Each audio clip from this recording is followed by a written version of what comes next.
Jabari, kind of interesting because Adam Schefter, who's money, he's the ESPN's main guy. He breaks news every week. He came out and said Tom Brady was retiring. The website led with the story. Then I guess reps for Brady heard that and said, we're not sure yet. What exactly is going on with the Tom Brady drama? Well, good morning, Brian. And what's going on is this is one of those things that, maybe people jumped the gun, right? Maybe we all jumped the gun. We assume that Tom Brady, and I always went into the season thinking that this would be his last year. This is the same way we thought Ben Roethlisberger would retire after this year. And it's okay if he did. I spent Sunday afternoon, Brian, just kind of going back and looking at Tom Brady's interviews just to kind of capture moments in his career. And one of the things that stood out to me was his 2015 interview. This is after Deflategate. And he seemed at ease. He seemed calm. But you still knew he had more to do. But, you look at his resume and you think, man, the man is 44 years old. He's first in pass touchdowns. He's first in pass yards. He's right behind Peyton Manning in comeback and game-winning drives. He's won 7 Super Bowls, appeared in 10. What more can Tom Brady do? Yeah. And I don't think he can do much more. And so, you maybe look at this as the end. And if it is the end, he deserves to come out and say it the way he wants to say it. This man has given us and entertained us. This is sports entertainment, right? He's entertained us for so many years. And it's the one thing that I would think that people want to do. I know I want to do is give him the freedom to decide when it's time to hang it up. But, at age 44, he's a dad. You kind of get the sense that maybe he's ready to just transfer and cross over into that fatherhood and business the same way nothing has been set yet. We'll see if he comes out and confirms that ESPN report or maybe sticks around another year. Either way, we had the numbers up on the big wall there at CNBC, Jabari, about his earnings. And I say this with love and affection and jealousy. You can't watch a commercial series on TV and not see Peyton Manning. He's in some kind of commercial for chips or insurance or some show, whatever it is. Peyton Manning is everywhere. God bless him. He's banking coin. Tom Brady's got to be getting up there with Peyton Manning-type earnings, or has he already surpassed Peyton Manning?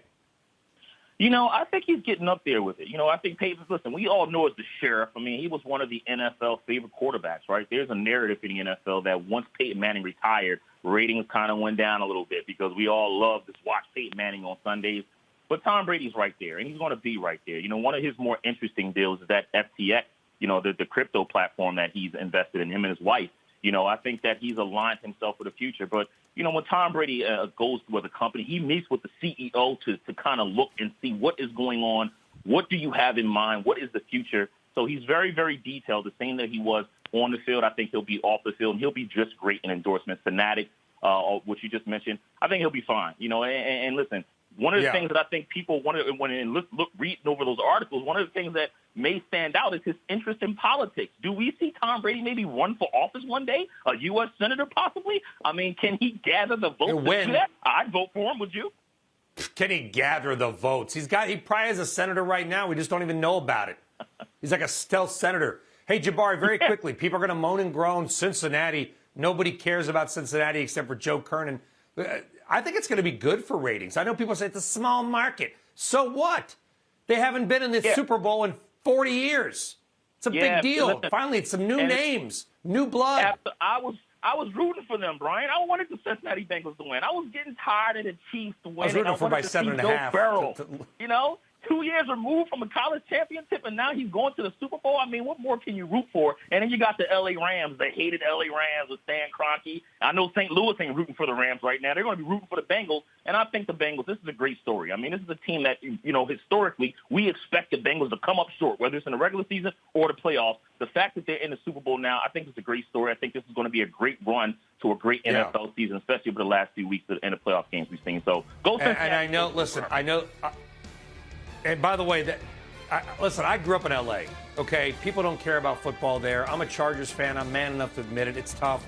There's going to be more orange and black in the, quote, home field for the Rams than blue and yellow. You mark my word on that, Jabari. Everybody in Cincinnati has booked the 2 flights out of the city today. Jabari, thank you.